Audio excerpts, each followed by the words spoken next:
Okay, my last video cut off before I could finish, so I just wanted to finish what I was saying. Come on, kitty.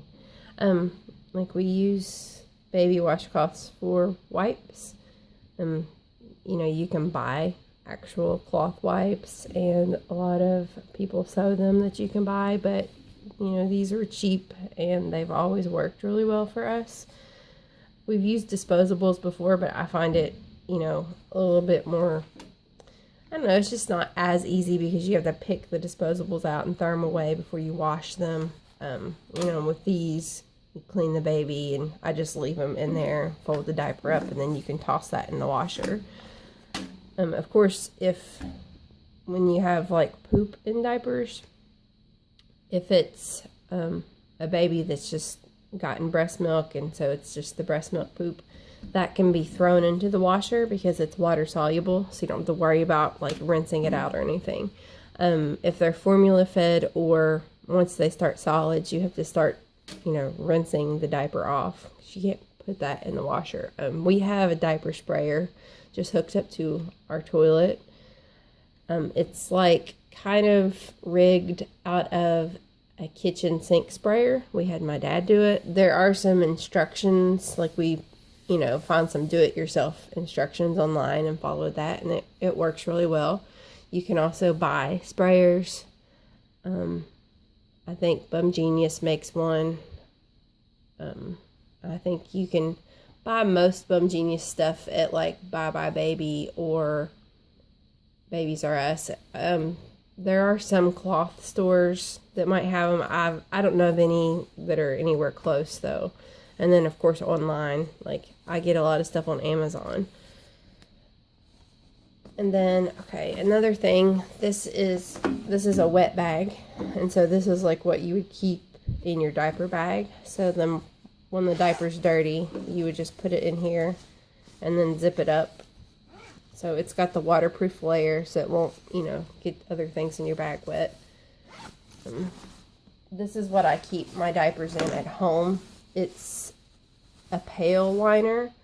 So it's big enough to like fit in a trash can or one of the clothes hampers with like the holes on the side. It's got a zipper in the bottom. So like usually when it's time to wash, I just take this out and then unzip this and just let all the diapers fall into the washer.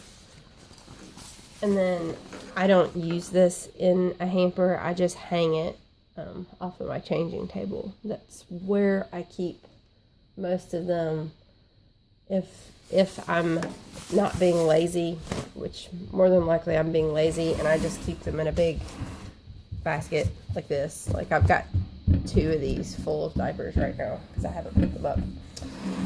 Another thing is diaper rash cream.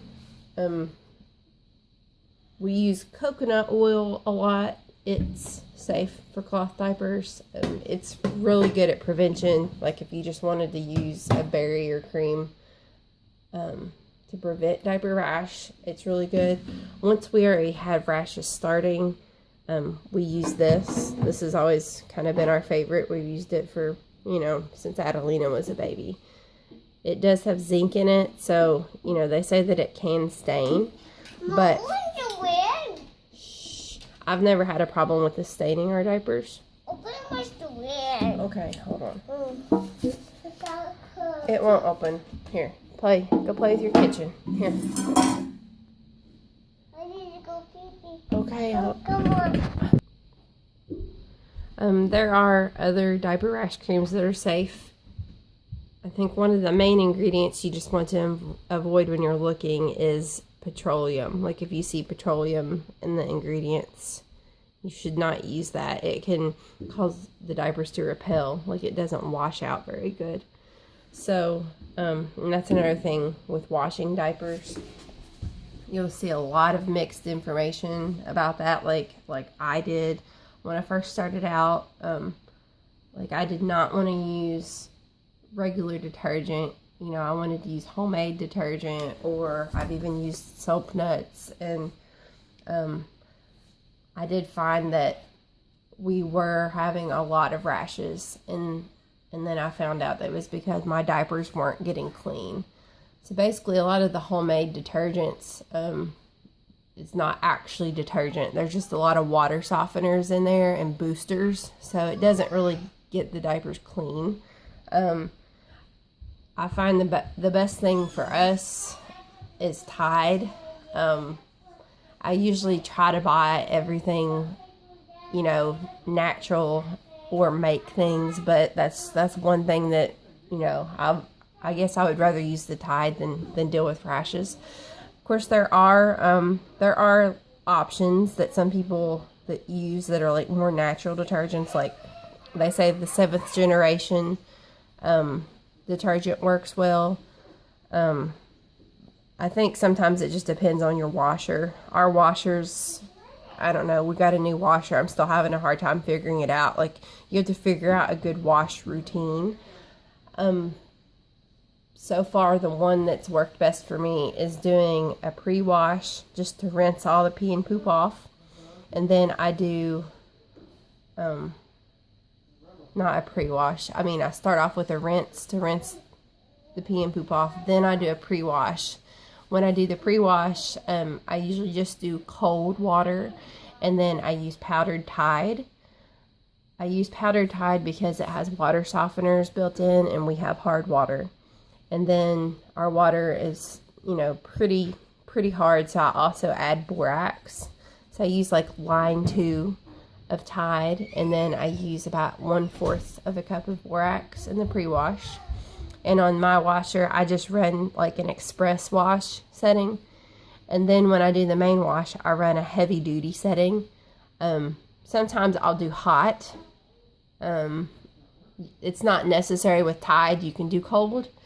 If you do more of a natural detergent, it works better to use hot. And natural detergents, you have to use more detergent, you know, to get the diapers clean. So when I do the heavy duty hot wash, I use like line 4 of Tide and then a 1/2 cup of borax.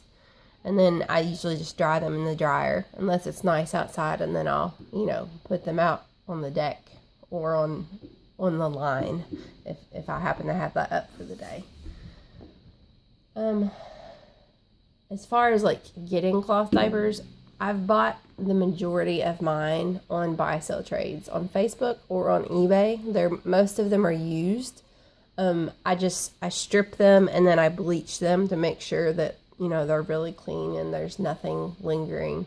Like if somebody had a bad wash routine like I used to, you know, that could cause rashes because there could be buildup like in the fabrics. And so basically when you strip them, like it just gets all that out. So, and then you bleach them just to like kill, you know, any bacteria that may be lingering or yeast. Like we've dealt with yeast infections before, just like a yeast rash. And when that happens, you know, you have to bleach the diapers when you wash them every time. I mean, there's alternatives to bleach as well.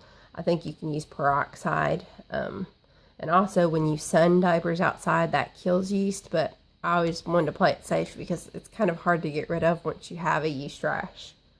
I'm trying to think what else.